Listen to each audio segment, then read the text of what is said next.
आइए, कड़वी बातें एपिसोड 9 में हम आप सभी का स्वागत करते हैं। आइए अब हम जरूरी बात करते हैं।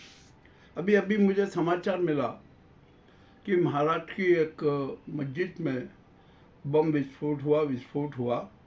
उसमें मस्जिद की दीवारें टूटी और कम से कम 2 लोगों को गिरफ्तार किया गया। ठीक है, एक भारत सरकार का अभी बयान आया कि सिंधु जल संधि को खत्म करने हेतु भारत सरकार ने पानी रोकने के 3 चरणों में अपना प्लान बनाया। ठीक है, बनाइए, आपको करना है कीजिए।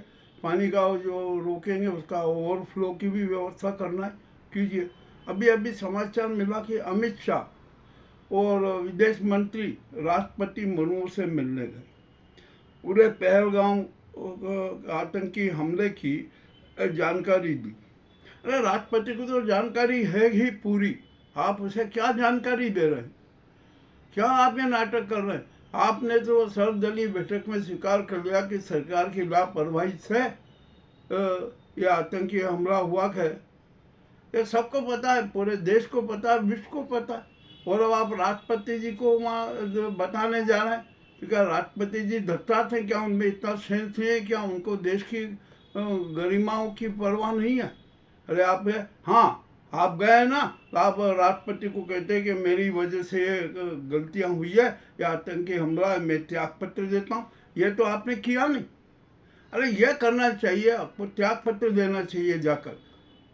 और हमारे जो ये मोदी जी है ना, ये तो आंख मीच के बैठे हैं, क्योंकि उनको पता है कि हमारी राष्ट्रपति मुर्मू नाजी गैंग की, स्वदेशी आतंकी गैंग की कठपुतली है।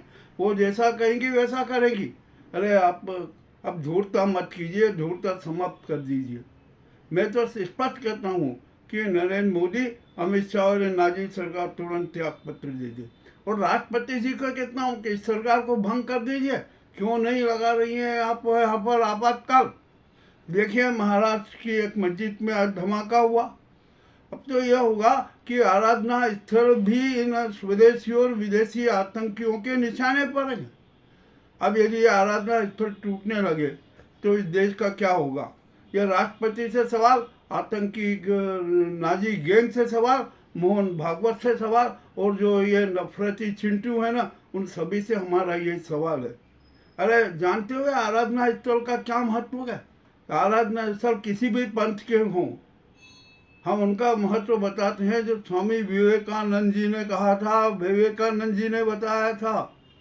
स्वामी विवेकानंद जी ने स्पष्ट कहा, अपने विचार रखे कि जो आराधना स्थल होते हैं ना, ये ईश्वर के सैनिकों के विश्राम गृह होते हैं।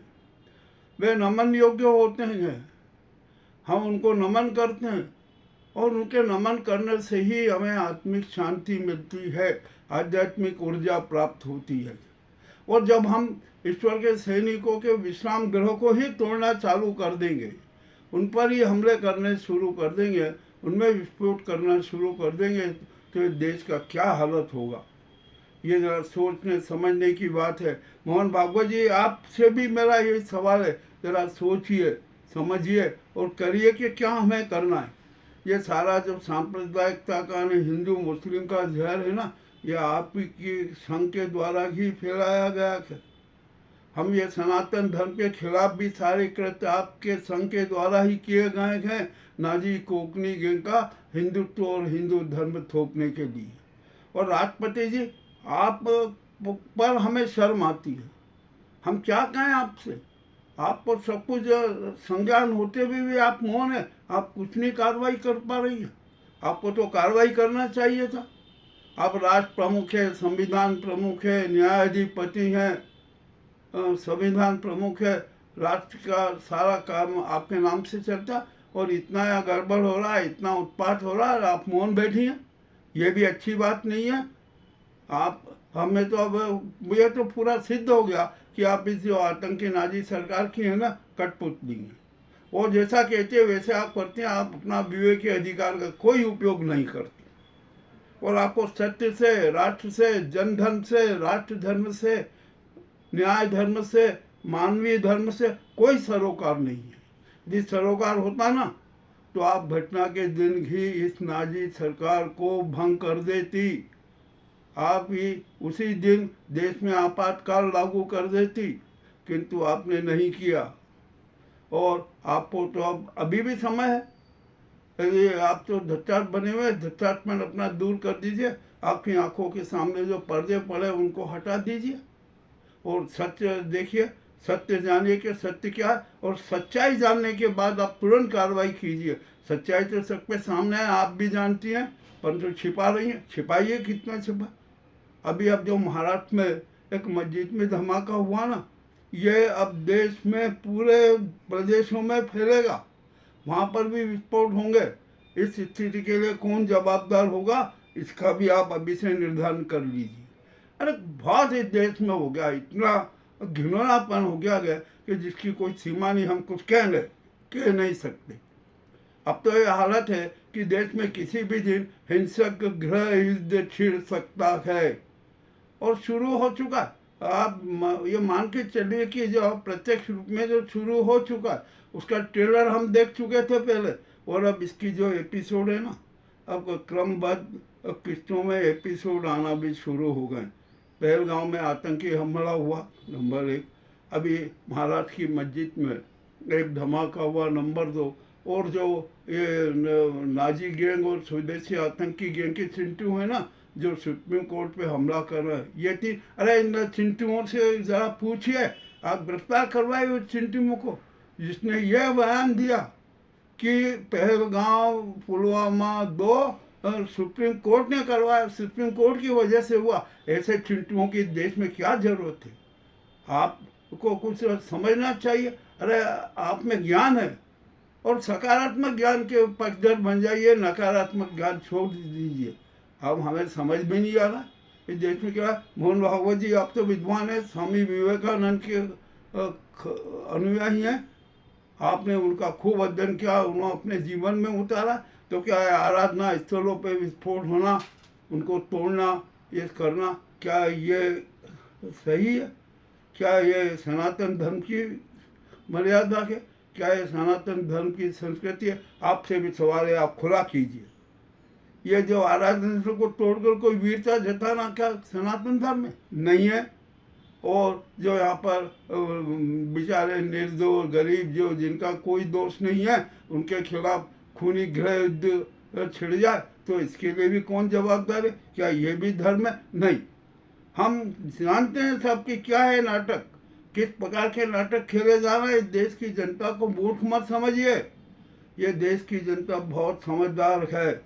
और यद्यपि उसमें अभी जो ज्ञान है ना, 90% 95% नकारात्मक ज्ञान के मायाजाल में फंसी हुई है। अब वह भी दूर होगा। चाहे 1% सकारात्मक ज्ञान हो, 2% हो जाएगा ना, उस दिन देश में जन क्रांति आ जाएगी। आप ये आपके चिंटू और जो नाजी गैंग और जो स्वदेशी आतंकी गैंग ना, कहीं भी नजर नहीं आएगी। ये हमारा खुला चैलेंज है, हमारी खुली बात है। और बात कड़वी है, ये मैं कोई अपने मन से नहीं कह रहा हूँ। 147 करोड़ जनता बोलती है, और वो कहती है कि देश को तबाह करने वाली गैंग, एक तो जो स्वदेशी आतंकी गैंग है, नाजी सरकार के, और संघ के जो सांप्रदायिक सद्भाव को समाप्त करते हुए जो सांप्रदायिक जहर फैला है ना, उसका भी परिणाम यही है। अब सब तरफ तो अपराधी हैं, हर तरफ दरिंदे हैं, हर तरफ शिकारी हैं, शातिर शिकारी हैं, उनके षड्यंत्र हैं।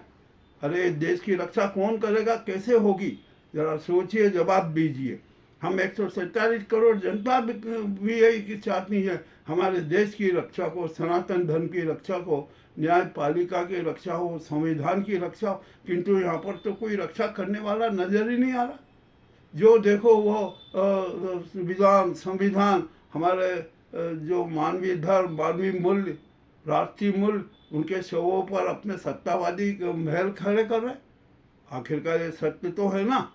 आपको तो क्या बताएं, अब क्या कहें, आप विद्वान आदमी हैं।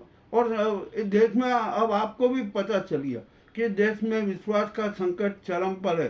अब कोई एक दूसरे में विश्वास करने को तैयार नहीं। अब तो ये देश की 147 करोड़ जनता है ना, ये भी आप में विश्वास करने को तैयार नहीं, किसी में विश्वास करने को तैयार नहीं, किसी भी सरकार में विश्वास करने को तैयार नहीं। यह स्थिति आ गई है हमारे इस देश में। कितनी कठोर और करुणाजनक स्थिति पैदा हो गई है, और इस स्थिति को पैदा करने में स्वदेशी आतंकवादियों और इन नफरती चिंटियों का अहम रोल है। और जो ये धर्मपालिका है ना, ये भी कोई अछूती नहीं है, इसका चरित्र भी इतना निकृष्ट और विकृत है कि जिसकी कोई सीमा नहीं। अरे हर तरफ तो विकृतियाँ थे, हर तरफ न जाने क्या क्या हो रहा है, स्वार्थ है, अहंकार है, धनखोरी है, धोखेबाजी है, विश्वासघात है, गद्दारी है, सब कुछ चल रहा है। और सब शान से कहते हैं, गर्व से कहो हम हिंदू हैं। अरे भैया ये सब हिंदू नहीं हो, तो सब ये है ना, हिंदू के नाम पर कलंक हुए हैं। हम हिंदुत्व के नाम पर कलंक हुए। हम जो हमारा सनातन धर्म है ना, उसके खिलाफ आचरण कर, उसके खिलाफ संस्कृति और संस्कार पैदा कर, हम उसके साथ भी गद्दारी कर। अब तो जरूरत है कि हम सनातन धर्म के प्रति प्रतिबद्ध हो जाए, मानवीय मूल्यों के प्रति प्रतिबद्ध हो जाए। संविधान, न्याय व्यवस्था, शोषण, अन्याय के खिलाफ हम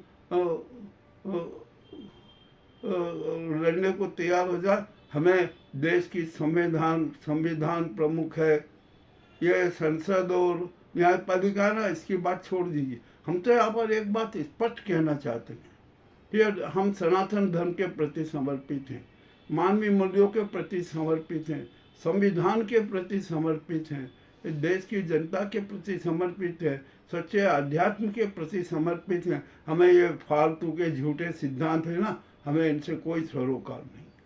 अब क्या खाएं, किससे खाएं, कौन किसको समझाए, ये भी एक समस्या है।